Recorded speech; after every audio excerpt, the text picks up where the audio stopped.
সুপ্রিয় পানি, শুকনা খাবার পর্যাপ্ত ভাবে এখন প্রয়োজন। 7 দিন ওয়ান পানির মধ্যে বাসি দে ঘর দুয়ার ডুবে গিয়ে ধান চল ডুবে গিয়ে গরু ছাগল বেগুন হাঁস মুরগি বেগুন চকির মধ্যে তুলে রাখি ছাগরি ভাঙিয়ে জোড়া পড়ে গিয়ে আর এখন বাড়ি থাকি না পারি মাইসেও বাড়ি মাঝে গিয়ে গই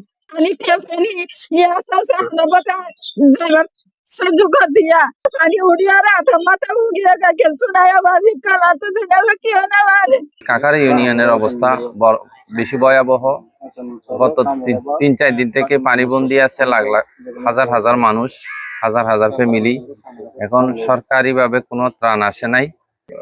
আকুল আবেদন যাহাতে কাকারা ইউনিয়নবাসীর জন্য কিছু দ্রুত ত্রাণের ব্যবস্থা করা হয়। প্রতিটা বাড়িতে এখন পানি বন্দি, ওরা রান্না বান্না করতে পারতেছে না। আমাদের যে প্লাবিত হওয়ার, বন্যা দুর্গত হওয়ার পিছনের কারণটা হচ্ছে কি আমাদের নদী শাসন। আমাদের যে বাসিস্তা যেটা খাল আছে, এই খালটা ভরাট করে এখানে বহুতল ভবন নির্মাণ করেছে পতিত আওয়ামী লীগের কিছু দোসররা।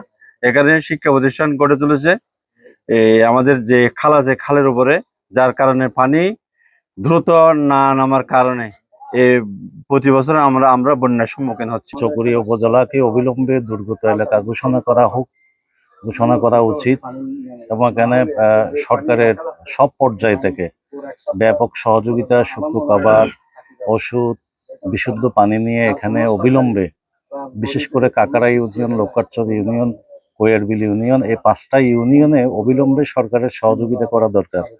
এবং এখানে এমন কিছু উপদ্রুত এলাকা আছে যেখানে সেনা মোতায়েন করলে পানিবন্দী মানুষগুলোকে উদ্ধার করা সম্ভব। খেতে পারবে। আজকে 8 দিন যাবত এখানে পানিবন্দী আমাদের হিন্দু পাড়াটা মনে করেন এখনো আছে পানি, অনেক ঘর বাড়ি এখনো ডুবা আছে। এজন্য তাদেরকে আমরা ধন্যবাদ জানাই।